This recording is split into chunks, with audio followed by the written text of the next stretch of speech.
সরকারের ব্যাপক চাল আমদানি এবং দেশের ৬৪ জেলায় ওএমএস এর মাধ্যমে সুলভ মূল্যে চাল বিক্রির ঘোষণার প্রভাব বাজারে ইতিবাচকভাবে পড়তে শুরু করেছে। গত মাসের শেষ দিকে হঠাৎ অস্বাভাবিক হারে বেড়ে যাওয়া চালের দাম এখন নিম্নমুখী। ব্যবসায়ীরা আশাবাদী আগামী ১-২ সপ্তাহের মধ্যে সব ধরনের চালের দাম আরও কমবে।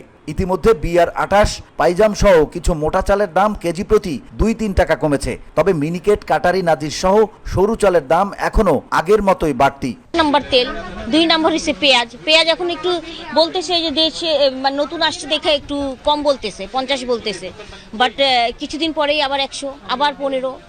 একবার যদি বাড়ে আর কমে না, কোনো তদারকি নাই। তদারকি থাকলে আরো দাম ওদের সামনে কমায় ধরে, পরে যে দাম বাড়ায় দেয়। এই জিনিসটাই খেয়াল করা উচিত, আসলে কে করতেছে, কারা করতেছে। রাজধানীর কয়েকটি বাজার ঘুরে দেখা গেছে বাজারে খুচরায় স্বর্ণা জাতের মোটা চাল বিক্রি হচ্ছে ৫৫ থেকে ৫৬ টাকা কেজি। পাইজাম বিক্রি হচ্ছে ৫৭ থেকে ৬০ টাকা, যা এক সপ্তাহ আগে ছিল ৬০ থেকে ৬২ টাকা। BR-28 বিক্রি হচ্ছে ৫৮ থেকে ৬০ টাকা, যা আগে ছিল ৬০ থেকে ৬৩ টাকা কেজি। তবে মিনিকেট, জিরাশাইল চালের দাম গত সপ্তাহের মতোই ৭৫ থেকে ৮০ টাকা রয়েছে। এছাড়া কাটারি, নাজির বিক্রি হচ্ছে আগের দাম ৭৬ থেকে ৮০ টাকা কেজি ও বাসমতি ৯২ থেকে ৯৫ টাকা কেজি। আলু, পেঁয়াজ এগুলো অনেক বাজার নিম্নগতি, অনেক কম রেট। চালের বাজার ওই ধরনের একটু কমে নাই। চালের বাজার যেটা আরো বাড়তো সেখান থেকে রক্ষা হয়েছে।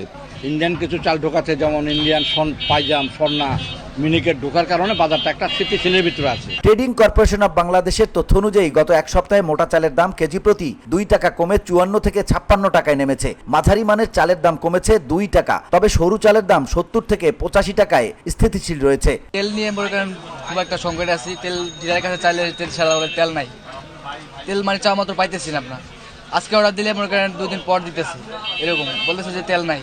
এর আগে গত ডিসেম্বরের শেষ দিকে দেশে আমনে ভরা মৌসুম সত্ত্বেও পাইকারি বাজারে চালের দাম বস্তা প্রতি ২০০ থেকে ২৫০ টাকা পর্যন্ত বেড়ে গিয়েছিল। এর ফলে খুচরা বাজারেও সরু চালের দাম কেজিতে ৩ থেকে ৫ টাকা এবং মোটা চালের দাম ২ থেকে ৩ টাকা পর্যন্ত বৃদ্ধি পায়। পরিস্থিতি সামাল দিতে সরকার আমদানির উপর জোর দিয়েছে, আর চাল আমদানির কারণেই চালের দাম নিম্নমুখী। একমাত্র চাঁদাবাজি, মূল উদ্দেশ্য চাঁদাবাজি।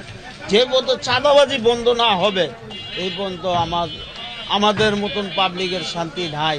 VOD Bangla news desk.